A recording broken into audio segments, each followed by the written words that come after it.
we have dibbled and dabbled in the in-person. And for me, I'll say that could be a future goal, but it started to be a further future goal once we won that award of best virtual podcast. I was like, Yeah. oh, there's a whole lane to this. Oh, Wow.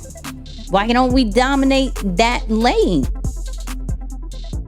Now, I want to change it into that remote podcasting versus in person, right? And how we made our decisions and what's next to come to that, right? And clearly, if you are watching this, you may not know this if you're hearing this, but if you're watching this on YouTube or wherever you're watching this from, we're not in the same location, right? Yeah. And it originally started because of the pandemic, where we couldn't be in the same location, right? But even though we couldn't be in the same location, me doing the research on other remote podcasts, they would have just a solid look, and it looked like they were remote. Like it Yeah. just stayed the same way. And for me, it was important to think of, how do I create a experience on a virtual standpoint that doesn't even make you feel that we are on two different places, right? That the conversation flows over and over again. There's an experience between videos and people, but it's all done virtually, right? And shout out to Ecamm Live, because the way we do the virtual podcast is through Ecamm Live, but we have dibbled and dabbled in the in-person. And for me, I'll say that could be a future goal, but it started to be a further future goal once we won that award of best virtual podcast. I was like, Yeah. oh, there's a whole lane to this. Oh, Wow. why don't we dominate that lane? So for me, I think from a virtual standpoint, if we're talking about pros, from a virtual standpoint, you don't have to leave your house if you don't want to, right? That's right. If you want to do the studio thing to have a certain look, cool. But you don't have to leave your house, right? It takes about an hour or even less, depending how long your podcast is, because all you have to do is turn on your equipment.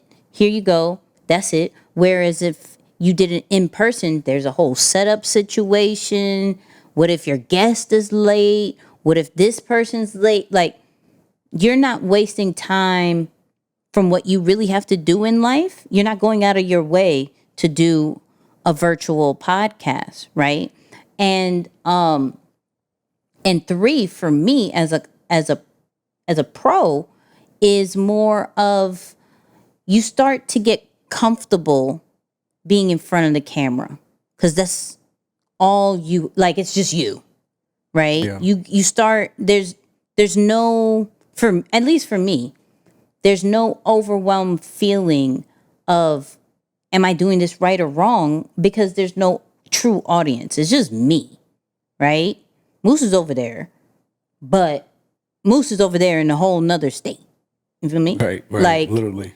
right. So I think the camera confidence, once you continue to do virtual podcasting for a while, truly helps. Because in person, I noticed you just look at the person that you're talking to.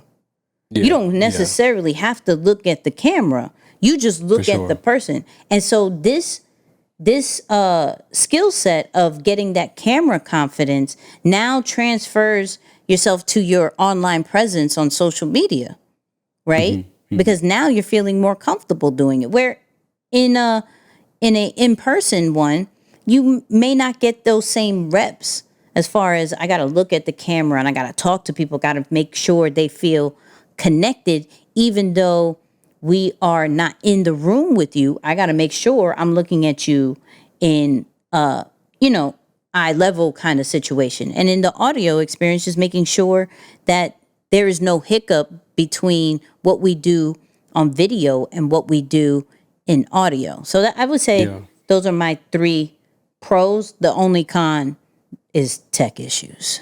You know what I mean? Oh yeah. Oh yeah. Yeah. But I'm gonna leave We that gon' one to you. I'm yeah, gonna we I'm gon' leave that we one to gon' you. yeah, we gonna skate over that lightly just because of we tried hinting at it. Just we just Right, right. we started there. And then it was just do, do, do, do, do. It's like, oh boy, not even talk about it. So yeah, but no, and again, I talked about learning curve in the beginning.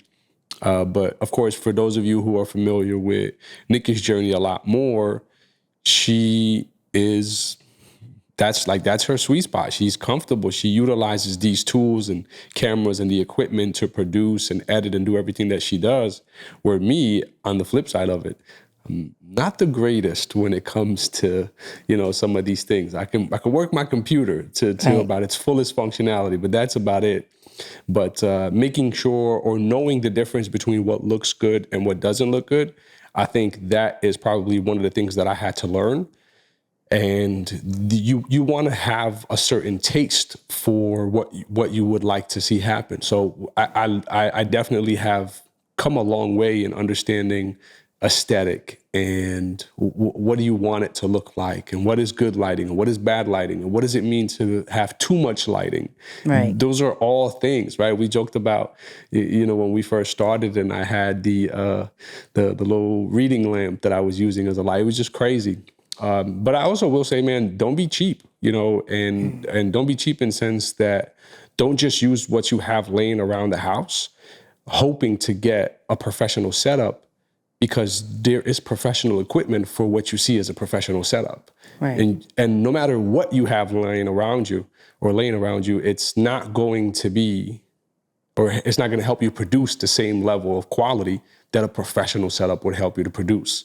So I think even that was something that I had to learn, right? It's like, oh, wait, there are specific mics for podcasting, and there are specific cameras that do this depending on the distance and all of these. So it's like, there's just that information that I think you would want to learn, not to get you overwhelmed, but definitely speak to someone who understands that, who can take the information that you have about your current space and what you want, so that they can help you to create it. The worst thing to do is to finally find that expert and go to them and say, oh, I don't know, I just want something that looks good. It's like, you got to know what you want too.